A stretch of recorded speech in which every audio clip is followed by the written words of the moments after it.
I was wrong about something that I used to talk about all the time on this channel for how to become successful, what you need to do in order to make money online. And this is an idea that I had 4 years ago, back when I really didn't have the understanding that I have right now. And who would I be to come on here and constantly be giving you advice like I know all the answers all the time to everything?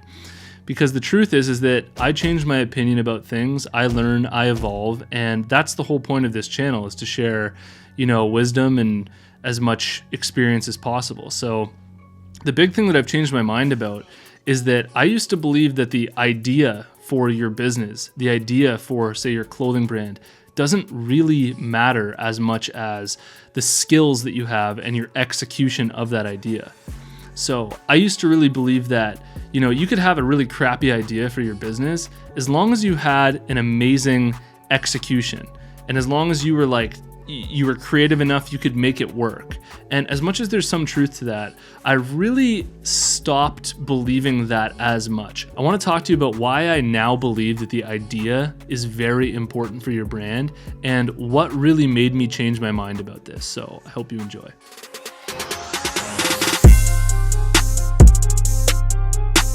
Apparel Success is sponsored by my buds over at BrandCrowd. BrandCrowd's a logo maker tool. You type in the name of the logo that you want to have made, hit enter, thousands of logos will come up. You choose the logo that you like, then you can edit and refine that logo as long as you want for free until it's perfect. I had this Hundo P design made for my own clothing brand using BrandCrowd. If you're interested, head over to brandcrowd.com/apparel success and you can get 66% off at checkout. So what I've discovered is that when it comes to your success, there's basically three main things that go into it. There's your skills as an entrepreneur, and your skills might be how well can you run Facebook ads? How well can you work on Photoshop? How well can you, edit videos or hire people? Those are your skills as an entrepreneur. And obviously, the higher skills you have, the better your skills, the more likely you're going to be successful. The second part would be your beliefs. A lot of new entrepreneurs struggle because they believe that, they need to work on their brand for like 6 years to get it absolutely perfect, and that when they launch, the whole world's just going to find out about it. And if those are your beliefs, that's really going to hinder your ability to succeed, because the reality that you face a lot of the times when you start up a business is that you actually need to have a really creative marketing strategy, and you need to apply your resources very well. You need to allocate your time, allocate your money really wisely. And your beliefs on all of this stuff is largely going to contribute to your ability to become successful.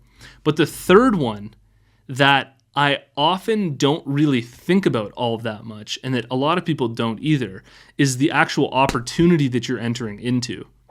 Like the sheer market size, whether or not the market is like a blue ocean market, or whether or not that market is super, competitive and hard to compete in. And here's a great example of this. Let's say you wanted to start up a YouTube channel, and you decided that you wanted to start a fitness YouTube channel. Well, there's a lot of people dominating that space on YouTube. So maybe 10 years ago, the opportunity would have been there to make a really, big splash in that market relatively easily. But now in 2023, people are just dominating that whole space, right? They're absolutely saturated. It would be really hard to grow like a huge fitness channel on YouTube because there's not as much opportunity there. And so you might have to find like a really specific angle or a really unique way to attack that market. And I believe that the same thing exists with clothing brands. Like, let's look at my clothing brand, for example. I have a clothing brand that represents rural Canada. Inside of Canada, there's maybe 36 million people here. And my clothing brand is a very niche brand within Canada. So of all of Canada, my market size might be 1 million, 2 million, 3 million people that are really perfect for my brand. And obviously this makes it really easy for me to sell to these people because, there's not as much competition. There's nobody really specialized for those exact people. And it's really easy to really craft my brand exactly for that particular niche market. But when you really look at the opportunity and you think about how big you can grow it, the market cap is fairly limited. So what's crossed my mind lately is, I feel like I've almost maxed out my market size. And I imagine applying my current entrepreneurial skills, my current beliefs about entrepreneurship that I developed through all of this work inside of this niche clothing brand.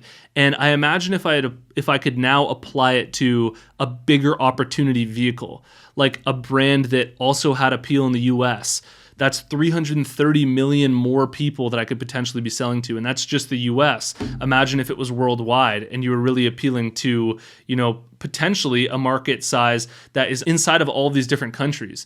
And obviously there's nuances to this, because the bigger the market that you're going after, the more competition there is and the harder it is to compete. And so I'm aware of all of this, but at the same time, I do believe that there are a lot of clothing brands out there that choose ideas that are just really bad ideas from the beginning.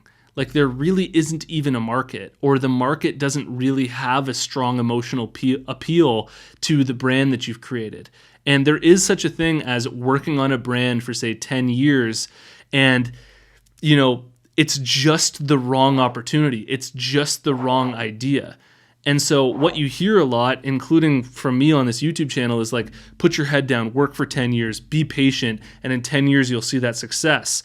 And that's true if you're in an opportunity that really allows for that success. But one of the nuances around this that I think is worth mentioning is that, you could be working potentially for 10 years and not see any results, not get any success if there's really no market there. And so when it comes to this, I'm not like, it's only the opportunity, and I'm also not like it's only the skills. It's a perfect combination of both. You need a really good market opportunity, and you also need to develop your skills.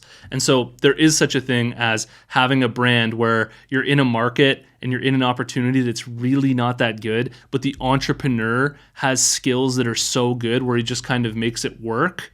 That happens all the time. But I think that what would be even better to like 10x that entrepreneur's results would be getting out of that opportunity, moving into a new opportunity, and he'll likely soar to the moon.